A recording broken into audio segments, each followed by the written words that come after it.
Hi, I'm Joel Hamm, RAC. Welcome to Pinnacle Health. I'm here to talk about acupuncture, as it is more than just needles. And today we're going to look at cupping. So what is cupping anyways? Cupping is the application of suction to the skin using a cup. You can use different kinds of cups. I prefer a glass one. You can use bamboo, horns, some use pottery. You can use plastic cups that use a pump.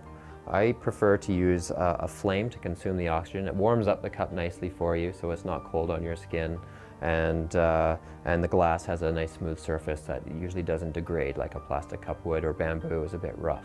And because there are different ways to apply it, you can let it retain onto your skin statically and just leave it there and it'll continuously pull, or you can walk it up and down for a really good myofascial release, and that's why I prefer the glass. So what's cupping for anyways? I like to use acupuncture for more neurological conditions, but sometimes people come to me with more myofascial, muscular, sinew type kind of issues where you just need to be released. You can see a massage therapist for this, but you can also come and get cupping. I like the cupping because it's actually like more of a reverse massage. And what it does is when it pulls the fluid up to the surface, you can distribute it through the body. Quite often when you have areas of tension, you have reduced blood flow and circulation in that particular area. And the cupping is really good at releasing the area.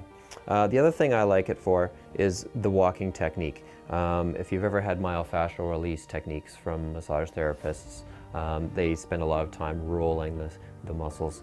This is similar to that.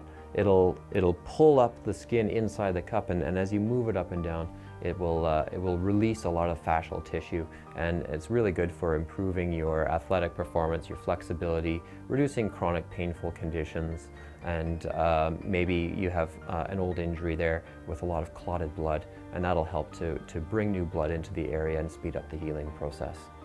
So today we're going to work on lateral epicondylitis. It's a soft tissue injury often found with tennis players, also known as tennis elbow, where you get pain along the attachment side of the upper or the lower upper arm at the elbow, and then probably extending down into the wrists. There's a lot of common attachments there, so it responds really well to cupping. First thing we do is we add a little bit of oil. I like to use olive oil because it has some nice anti-inflammatory properties. You don't need to do too much, but be relatively liberal.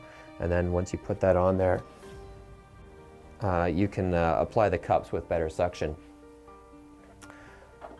Next thing we're going to do is we get a nice cotton swab, and it's got to be, we're going to soak that in some alcohol just to give it a good flame, okay?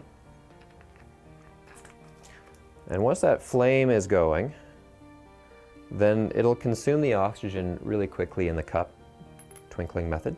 And so we're looking for the asha point right about there. You just put them in series as you put them on, and it's going to provide a really nice stretch along the affected muscle, and you can put some above the elbow too. All right. I like to follow TCM protocols, just traditional Chinese medicine, and follow the meridian, because quite often the pain can also radiate up the arm. So notice how my patient's arm is lying face up, and I'm working on the top. Sometimes you can do that on the side, the suction's enough, but they do fall off occasionally, especially hairy people. But I like to orient it, whether you're working on the arm or if you're working on the thigh or the leg. It's really good for iliotibial band syndrome. I get people side lying for that. Just so that the cups are on the top, it's easier to work on, exposes the area really well, and keeps things pretty simple and straightforward.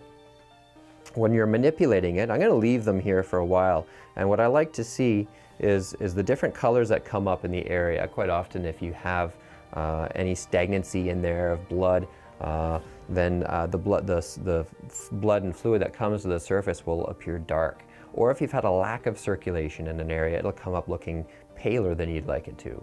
So that's good for me to diagnose the cause of the injury, if it's a lack of blood flow or if it's stagnant blood from an injury, for instance.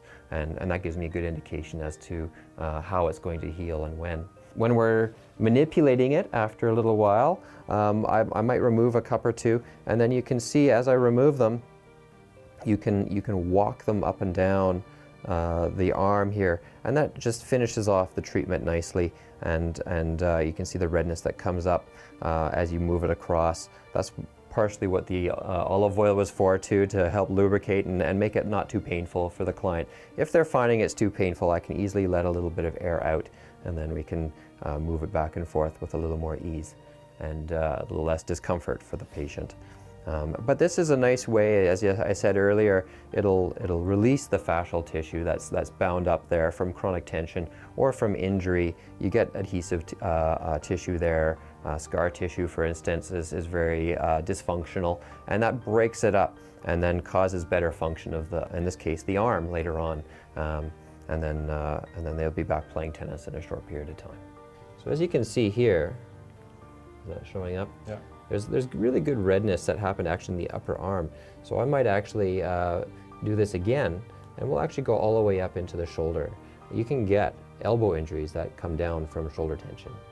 So I'm looking at the area of stagnation. Most of the redness is happening upper rather than lower arm. So we could do this again, working more into the upper arm. And that's why I like cupping. It'll show me where to go, right? Mm-hmm. You can see the stagnancy, and you can follow it. And it often leads me to other syndromes, which is often usually the source of the problem.